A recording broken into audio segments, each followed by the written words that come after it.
on. All-time Kings icon, nice enough to join us, and he's got a lot going on these days, so we appreciate his time. The one and only Jerry Reynolds. How are you today, Coach? I'm doing great, guys. Listening to you, I was just telling Jay, I really enjoyed his some takes on baseball there, and views of how Maddox threw the ball and things like that. And of course, the idea of facing a 100-mile-an-hour pitcher, which would be terrifying. And you, I know we've talked about this before, but let's remind people, Jerry, you had quite a bit of success as a ball player yourself in high school, right? I did at the level I was playing, which, like you say, would probably qualify as JV baseball here, high school. But I faced one guy when Jay's talking about that was drafted and signed. In those days you had, AAA, AA, A, B, C, and D. And he was, basically they got everybody, and he was signed, and he was supposedly, and I don't know, they said he could throw, in the 90s, which meant maybe, but anyway, I faced him, and I really wasn't really concerned. I wasn't really concerned about getting hit. I was concerned about getting hit. I was losing. That makes a difference. I'll tell you that. Yeah, but I bet you drove one up the middle, and then of course you had a very high batting average, right? I did. I didn't against him, but no, I did get a single, but it was a swinging single. Yeah. I just beat out because the third baseman was a fat ass, so that was. That was a scouting report. That a boy? That was, yeah. So anyway, hit him towards the weakness, legend. I understand. But I pretty much knew that if I had to do that for a living, I was going to not eat very well.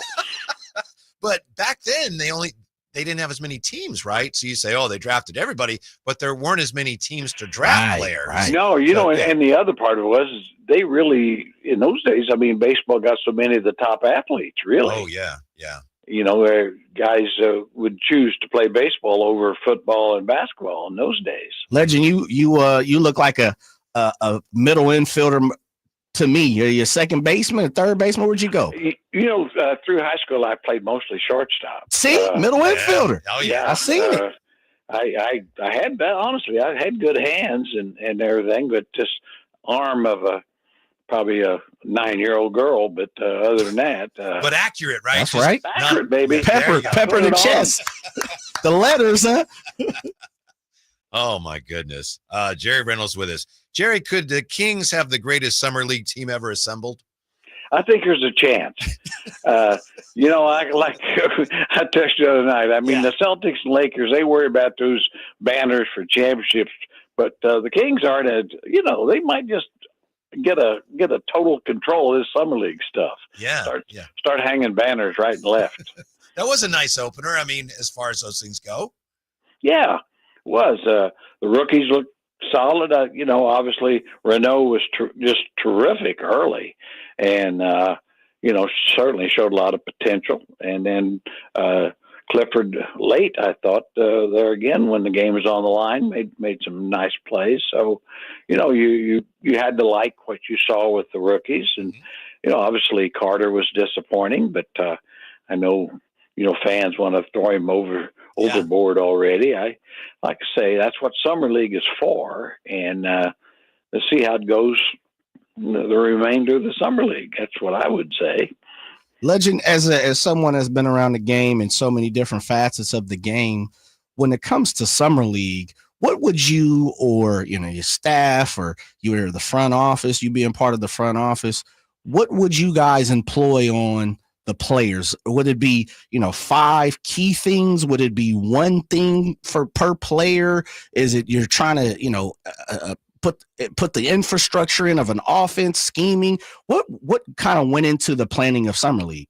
Well, I think a lot of it depends on who you drafted and how many young players you had in your summer league. If it was a case of I always remember with Hito Turkoglu, he was really the only key draftee, and so the rest of the summer league team, quite honestly, were guys probably didn't have much interest in, really, other than and so everything was built, offensively to make sure that Hito got a lot of minutes, got a lot of touches, and at a couple of different positions, so you wanted to immediately find out, get some idea what we might have there. Mm-hmm. And, and to Hito's credit, he showed it pretty clearly. He was good. Mm-hmm. Jerry, we have no idea what the Kings front office thinks of Devin Carter. We assume they like him.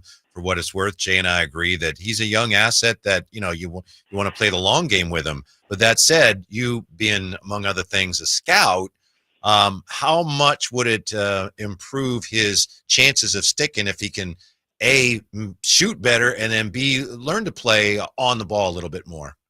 Well, I think his career is almost that determines his career. Mm-hmm. I would say. I mean, he's really going to have to be able to play. I call it more of a lead guard in today's game as opposed to a point guard. Mm-hmm. The days of heard you guys talking Rondo or John Stockton.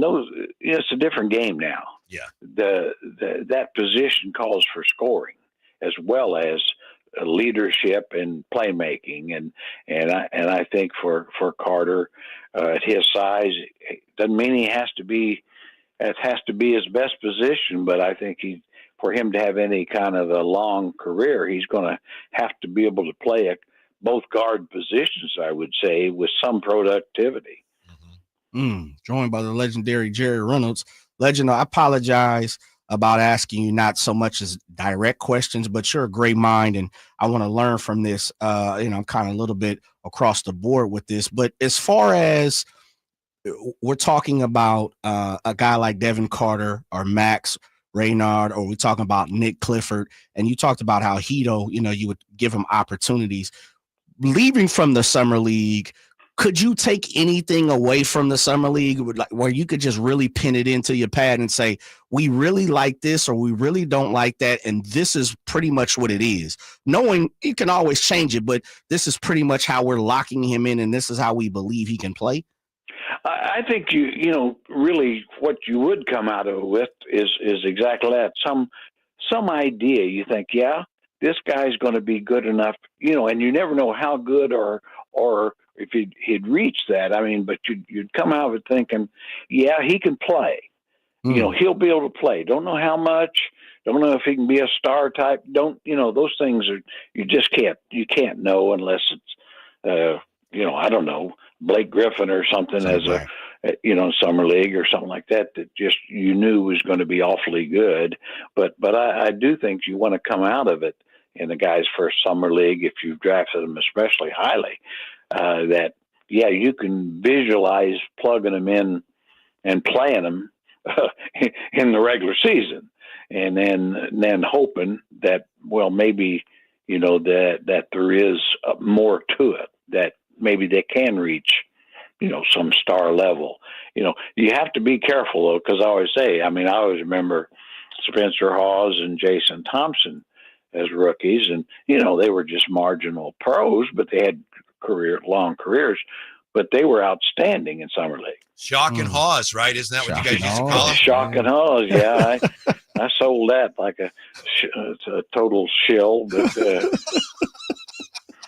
not one of my prouder moments, I'll say. Legend, to follow that up, I jump in front of Whitey. Could it be the opposite? Could you come away from the summer league just absolutely knowing, and I've heard, we've heard the rumors of, why am I blanking, from Kansas? My goodness. Thomas Robinson, right? Thomas Robinson. Well, we've heard, from the very beginning, a lot of NBA scouts looked at it and said, that's just not going to work. Could you come away from the summer league knowing, yeah, this is going to be an uphill battle? I got to be honest with you. I mean, really, I'll never forget the first practice. And saw him walk through the door, and of course, it'd been one of those guys we hadn't had in for a visit because his agent, he's supposed to go second. One of those guys that slipped, Right. He's supposed to be 6'10", and walked down. I said, damn, he might not be 6'8". Power forward, Man. And then the practice started, and I got to be honest, there was a lot of crestfallen people.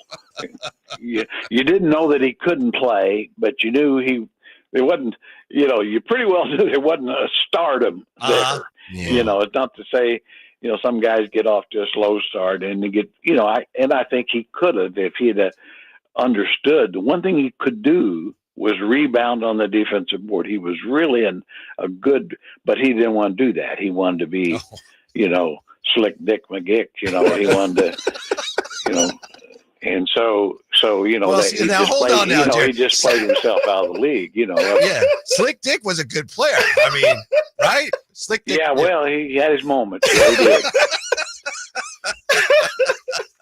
Well, we're having fun on a Friday with, of course, Jerry Reynolds. The Kings, Jerry, they did still run a lot of DHO, dribble handoff stuff yesterday. Now, it's Summer League. Does that mean that the dribble handoff is likely to continue to be part of the offense, or do you not install your offense until camp? I mean, I was thinking they're going to go away from that. As yesterday indicate, maybe they're not going to go away from that. Well, I think it'll always be part of it. I think more and more teams use it, not as well as the Kings did some years ago. Of course, Domas is better at it than probably just about every center. Mm-hmm. But it'd be like saying, are we not going to see the high screen and roll? Well, of course you are. Yeah. And the draw and kick and everybody. So that's a staple these days. Mm-hmm.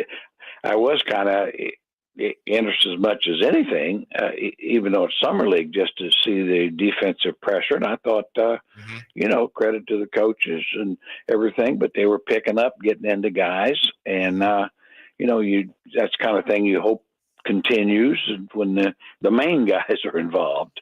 But from an offensive scheme, a couple of practices, you're not going to put in exactly an offense. You're going to spread the floor and try to play out of things.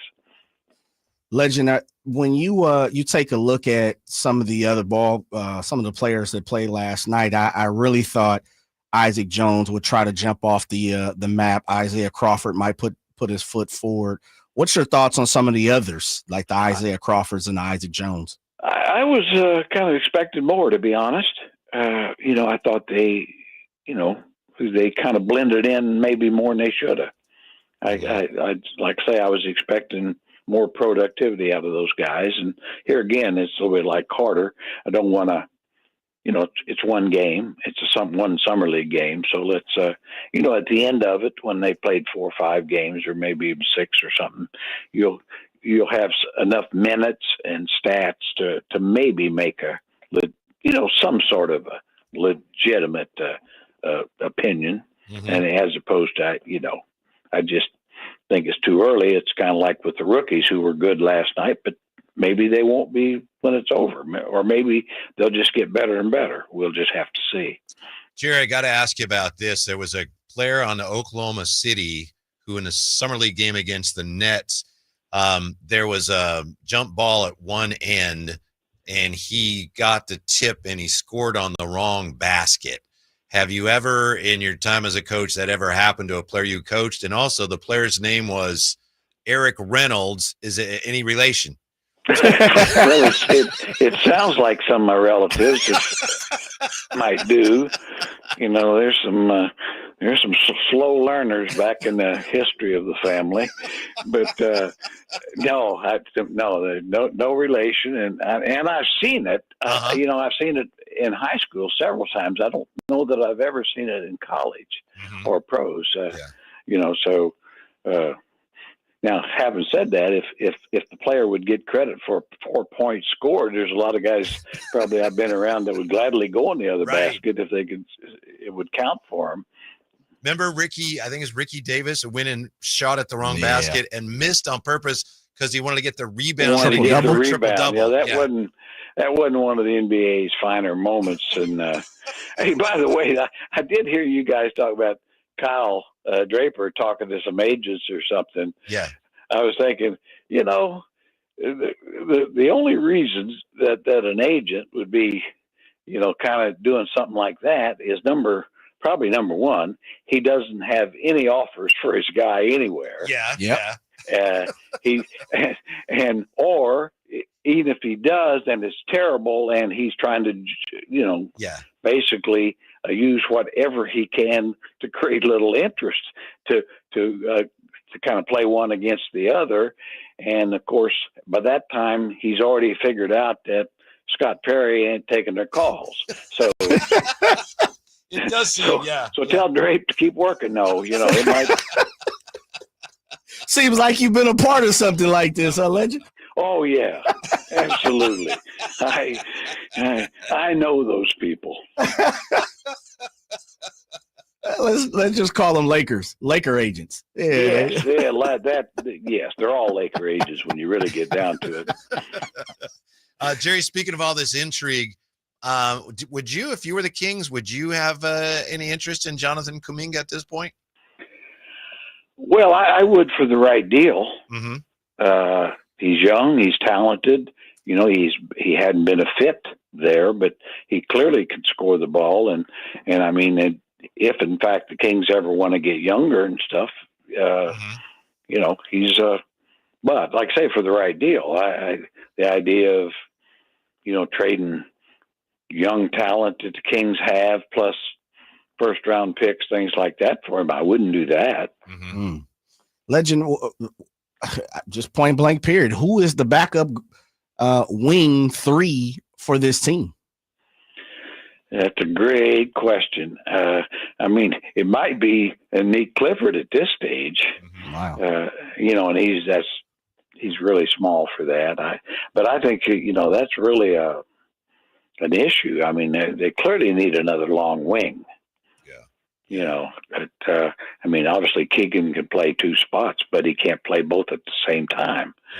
And so obviously with DeRozan, and that's really probably not his natural position either. Mm-hmm. Mm-hmm. So, I mean, you would kind of like somebody longer and more athletic than DeMar at that position. Right. So, yeah, I heard you guys talking about it. I mean, I think they're clearly aware that the roster's unbalanced. And, I think probably 98% of the fans who go to Kings game would agree. Mm-hmm. Mm-hmm.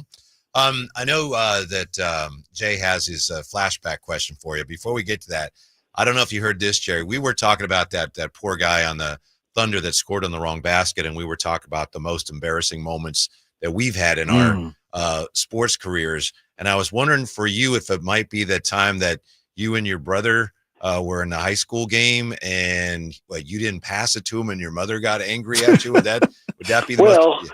I wouldn't say that's the most embarrassing, but it was plenty embarrassing, especially when I got home, because I'd stole the ball. Yeah. And my brother was out.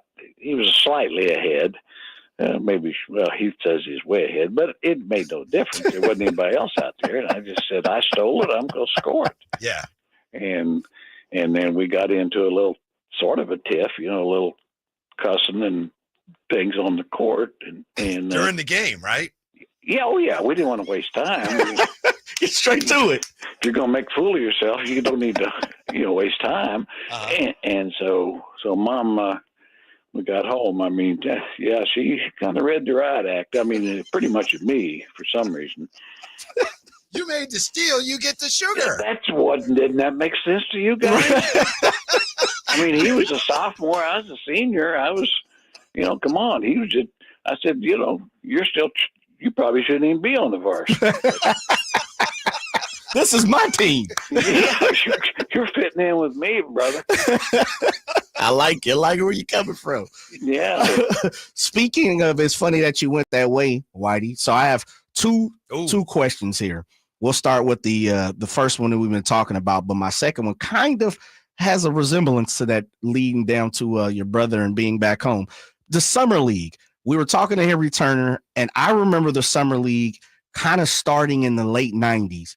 HT was like, no, I played in the summer league in Utah. We went back and seen it was the Rocky Mountain Review, which was like, oh yeah, I remember that. Do you have any fond memories or any thoughts on summer league, like in the 90s and being in Utah or early on when it was in Orlando? Well, yeah, at one point in time, we've kind of been in all of them, and I've been there's one in Long Beach for a few years. But California. The Utah thing was the best, I thought, until Vegas. they really ran it well, and especially when they started it playing at East High School. Wow. And then they finally moved to the Delta Center, and it was great then because it's comfortable and air conditioned and everything. But the crowds were good, and it was for years that was the one. And I mean, they had others, but that was the one where you'd have at least probably 16 teams or more every year. Wow. And then, like say Vegas, then I guess it was probably the early 90s. I think I'm pretty sure it was, because I remember us being in the Utah camp or the Utah league, and Jeff asked me to go down to Vegas because they had like 8 teams in it then. We're just starting. Warren Legary was the guy running, still is, I think. Mm-hmm. And I said, just see how it is, because it seems like a lot of teams are going in there next year. Just see what you think of it. I did, and I said, really great facilities. They had used both places, or we're going to use both places. And I said, other than being 110 degrees, it's great. It's a win. Wow. Yeah. That's interesting, man. That's the beginning right there. You want to know if something's worth it or not? You send Jerry, and the legendary Jerry Reynolds. Well, of course, he may just want to get me out of the hotel. I don't know. I didn't want to say that. I know you guys are being nice, but I mean, Jeff was so tired of me. He said, go somewhere. Legend, my throwback question is obviously French Lick, Larry Bird, Jerry Reynolds being number one, of course. Coming from French Lick. Yeah. I'm pretty sure you've told this story. I feel like I've never heard it from you. I would imagine you have great insight. How in the hell did Larry Bird wind up at Indiana State compared to all the other colleges that were coming knocking on his door? Do you have any information on that? Oh, yeah. I mean, he actually wanted to go to Kentucky. But they decided not to recruit him. They thought he was what? And he always had, I mean, he's never forgot it either, by the way. But he was recruited. Then he went to Indiana originally with Coach Knight, and then I think that he was he didn't ever really wanted to go there, but the town almost demanded it. It was during Indiana wants you go. It's your civic duty, right? Civic duty. Yeah. And so he went there, and he just said I didn't fit, and the Coach Knight wasn't exactly the most pleasant guy to be around at that time for a freshman, and so he dropped out of school and laid out, and I always remember worked on with the community maintenance crew, garbage truck, and did stuff like that. And because I remember spending a little time with him doing that. And then he'd made his mind up and that he was going to go to Indiana State. And and so, because the reason I kind of stopped to visit with him, I just wanted to see what he was thinking, because I said, I knew he's too good. I mean, I didn't know he was going to be what he was, but I knew he's way too good not to continue his career, And so that was kind of that. But he was kind of unique. He'd actually went to a junior college locally there, Northwood Institute. Really? And he was there about 2 weeks, got in a fight, and they kicked him out. Wow. Larry, he sometimes he could be a little irascible. You ain't ever try to recruit him to Rockhurst? No, I did try to recruit him to West Georgia when I was down there. Okay. Because I was there, and I'd recruited, and because I'd had his high school teammate Danny King, and I'd placed him in a junior college, and then he was going to come there, but then I decided to go to Rockhurst, and so Danny left to go to Indiana State, and that was also part of the reason that Larry went, and so Danny was a couple of years older, but I actually, and I think Larry would tell you this, I was the first coach to ever try to recruit him.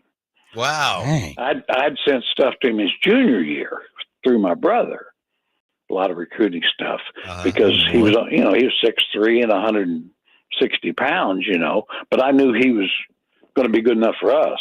I didn't know he was going to grow 4 more inches that year and then 2 more after that. But I saw him just play once that year in high school, but I'd never seen anybody pass like that. That was the thing. I mean, his pass, still, he might be the best passing small forward ever, but probably is.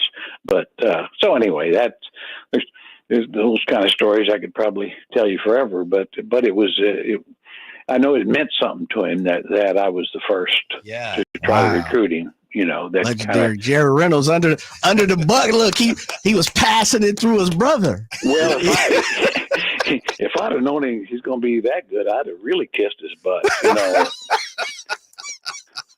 I thought at that time I thought, well, I think he's going to be good. I thought I was doing him a favor. You should have with in Blue Chips, Nick Nolte, you should have passed the tractor.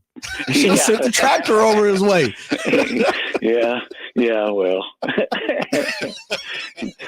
anyway, but it was an interesting time for him, and I mean a tough time, and like I say, the Indiana thing, who knows how that would have worked, but I always felt that probably going to Indiana State would allowed him to really be the superstar that he became, because they had to build everything around him.